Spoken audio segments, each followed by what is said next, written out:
కలియుగ భీమా మా రఘురామ. RRR గా మనందరికీ సుపరిచితులు విచ్చేశారు భీముని పాత్రలో.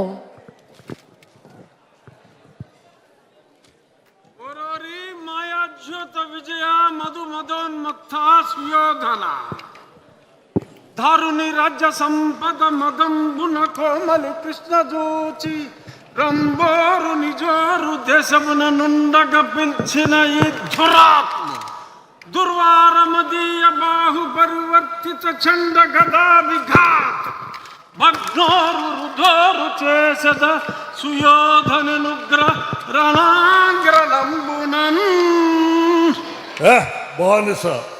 బానిసల కంటే అహంభావమా? నీ కరుణ ముందే నీ భార్యను బలాత్కరించదా? దుశ్శాసన, ఈడ్చుకురా బంధకిని, ద్రౌపదిని ఈడ్చుకురా.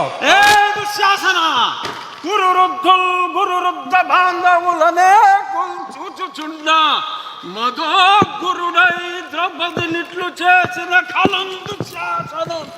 లోక భీకర లీలను వధించి తద్విపుల వక్షస్థైల రక్తముర్వీపతి చూచుచుండ అని ఆస్వాదించదన్ జాగృతి.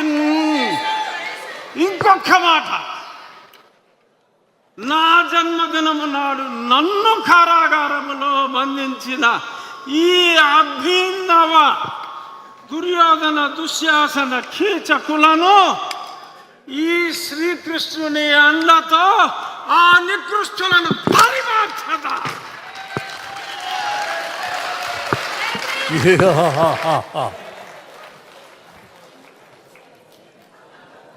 అన్యాయం జరిగిన చోట భీముడు ఏమాత్రం ఒప్పుకోడు. అపర భీముడు.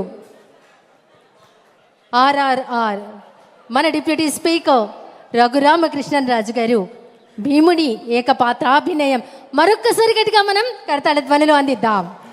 అన్యాయాన్ని ఖండించే పాత్ర పోషించినటువంటి కలియుగ భీమా, మనందరి రఘురామ అన్న మాటల నిలువెత్తు నిదర్శనంగా నిలిచినటువంటి గదాసురుడు భీముని యొక్క పాత్ర పోషించినటువంటి రఘురామకృష్ణరాజు గారికి హృదయపూర్వక ధన్యవాదాలు తెలియజేస్తున్నాను. ఈ నేల మా తల్లి, దానికి పన్ను అడిగే హక్కు మీకు లేదు.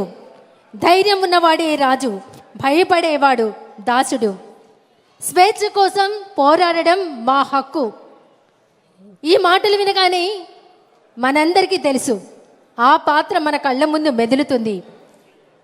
ఆ పాత్రతో మన ముందుకి రాబోతున్నారు. ఇంతకీ ఆ పాత్ర ఎందుకు కట్టాలు రసిస్తూ నారు పోసావా, నీరు పెట్టావా, కోత కోసావా, కుప్ప నూర్చావా అంటూ వస్తున్నాడు. అదిగో అతి భయంకరుడు కట్ట బ్రహ్మణ, అది వీర పాండ్య వంశాంకుర సింహగర్జన అంటూ ముందుకు వస్తున్నారు ఆంధ్రప్రదేశ్ రాష్ట్ర టూరిజం మినిస్టర్ శ్రీ కందుల దుర్గేష్ గారు. ఆంధ్రప్రదేశ్ రాష్ట్ర సాంస్కృతిక పర్యాటక సినిమాటోగ్రఫీ శాఖ మార్చిలు గౌరవనీయులు శ్రీ కందుల దుర్గేష్ గారు. భారత స్వాతంత్ర పోరాట చరిత్ర ప్రపంచం చరిత్రలోని ఒక మహాద్ఘట్టం. ఆ ఉజ్వలోజ్వల పోరాట చరిత్రలో ఎందరో మహానుభావులు అడుగడుగునా దర్శనమిస్తారు. భారత జాతికి స్వేచ్ఛ ప్రసాదించడానికి ఉరితాడును సైతం పూలమాలగా భావించిన వీరులలో ఎన్నదగిన వాడు వీర పాండ్య కట్ట బొమ్మన. దక్షిణ భారతదేశంలోని పాంచాల స్కురిచి అనే చిన్న సంస్థానాన్ని పరిపాలించేవాడు బొమ్మన. భారతదేశంలో విస్తరిస్తున్న ఆంగ్లేయుల అధికారానికి ఎదురు నిలిచి వీరోచితమైన పోరాటం చేశాడు. చివరికి పోరాటంలో కట్టబొమ్మన ఓడిపోయి తొండైమాన్ అనే స్నేహితుడి ఆశ్రయం కోరాడు. అతను నమ్మించి మోసం చేసి కట్టబొమ్మను ఆంగ్లేయులకు అప్పగించాడు.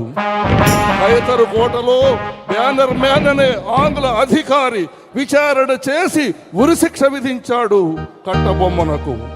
అది 1799వ సంవత్సరం అక్టోబర్ 16వ తేదీ.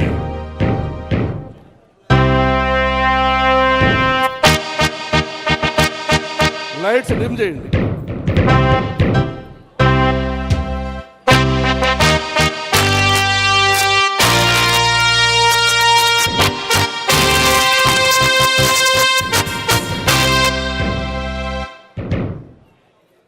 ఈ ఉరికంబం మీద అసువులు బాసి భారతమాత స్వేచ్ఛ స్వాతంత్రాలని పరిరక్షించడానికి సిద్ధంగా ఉన్నాడు ఈ వీరపాండ్య కట్టబొమ్మన. ఈ భారతీయుణ్ణి చూసి ఆశ్చర్యపోతున్నావా? భారతమాత దాస్య శృంఖలాల్ని ఛేదించడానికి సర్వసన్నద్ధంగా ఉన్నటువంటి ఈ వీరపాండ్యుడి గుండె ధైర్యం నిన్ను నిశ్చేష్కుండి చేసిందా? అమ్మా భారతమాత వీరాది వీరులకి సూరాది సూరులకి జన్మనిచ్చినటువంటి దేశమాత. నీ పవిత్రత ఈ దుర్మార్గులకి ఏమర్థమవుతుంది? నీ మహోన్నత రూపం, నీ మహనీయ రూపం ఈ ఆంగ్ల పాలకులకి ఎలా అర్థమవుతుంది? వేలాది సంవత్సరాలకి క్రితమే ఈ జగత్తుకి వెలుగులు నింపినటువంటి నీ దివ్యత్వాన్ని ఈ దుష్ట పాలకులు ఎలా తెలుసుకోగలుగుతారు? బ్యానర్మ్యాన్, కోటాను కోట్ల మా భారతీయులు ఒక్క పెట్టున భరతమాతని నిలదీస్తే ఆ ఉదుటున ఆ నినాద హోరులో కొట్టుకుపోతారా ఈ ఆంగ్ల జాతి పాలకులు? బ్యానర్మ్యాన్, సాగనివ్వు, ఇంకా సాగనివ్వు, నీ దుష్టత్వాన్ని సాగనివ్వు, నీ దుర్మార్గాన్ని కొనసాగనివ్వు. నేనే కాదు, ఈ భూమిలో వెల్లు గడ్డి కూడా విచ్చు కత్తులై మీ అడుగుల్ని ముందుకు పడనివ్వకుండా ఆపుతాయి. అంతేకాదు మీ దుష్ట పాలనని ఖండ ఖండాలుగా నరికి ఆ రక్తంతో ఈ నేలని అభిషేకిస్తాయి. పాంచాల కురిచి వీరులారా, దేశ స్వాతంత్రం కోసం అసూలు బాసిన వీరాటి వీరులారా, మీ సాహసం, మీ పరాక్రమం, మీ ధైర్యం, మీ అమోఘ త్యాగనిరతి ఏ రకంగా శ్లాఘించగలను? మీరందరూ చూపించిన పరాక్రమం ఏ రకంగా బహుకృతులు ఇవ్వగలను? అన్ని కోల్పోయి, సర్వస్వం కోల్పోయి కేవలం శృంఖలాబద్ధుడునై ఉరికంబో ఎక్కుతున్నటువంటి ఈ సందర్భంలో మీకు నివాళులర్పించడం తప్ప నేనేమి చేయగలను?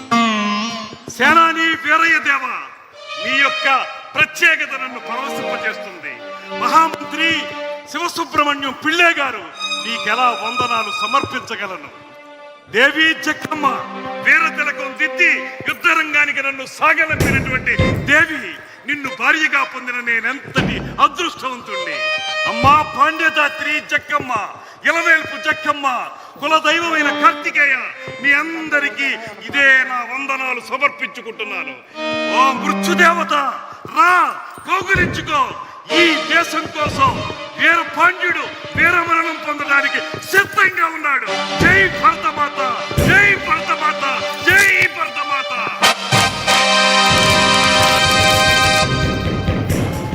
Lights off. తల వంచడం కంటే ప్రాణం పోవడమే మంచిది అన్న వీరపాండ్య కట్ట బ్రహ్మన్న ఏకపాత్రాభినయం ఆంధ్రప్రదేశ్ సాంస్కృతిక పర్యాటక సినిమాటోగ్రఫీ శాఖ మంత్రి గౌరవనీయులు శ్రీ కందుల దుర్గేష్ గారి అద్భుత ఏకపాత్రాభినయం అది. ఆయన ప్రదర్శన చూసి ఆయన ఏ శాఖ మంత్రో చెప్పకపోయినా అందరూ చెప్పేస్తారు ఆయన సినిమాటోగ్రఫీ మినిస్టర్ అని. అత్యంత అద్భుతమైన ప్రదర్శన కనబరిచినటువంటి కందుల దుర్గేష్ గారు శాఖ మంత్రులను కూడా అర్థమైపోతుంది, ఎందుకంటే కళలను అన్ని రకాలుగా గౌరవిస్తోంది ఈ ప్రభుత్వం. తర్వాత ఆల్రెడీ ఇక్కడ సింహాసనం చూడంగానే అందరికి అర్థమైపోయి ఉంటుంది ఇప్పుడు జరగబోయే ప్రదర్శన ఏందో. విశ్వవిఖ్యాత నట సార్వభౌమ తెలుగుదేశం పార్టీ యొక్క ప్రప్రథమ అధినేత ప్రధాన సూత్రధారి స్వర్గీయ నందమూరి తారక రామారావు గారు నటించినటువంటి మేజర్ చంద్రకాంత్ సినిమాలోని పాట ఏంటది? పుణ్యభూమి నా దేశం.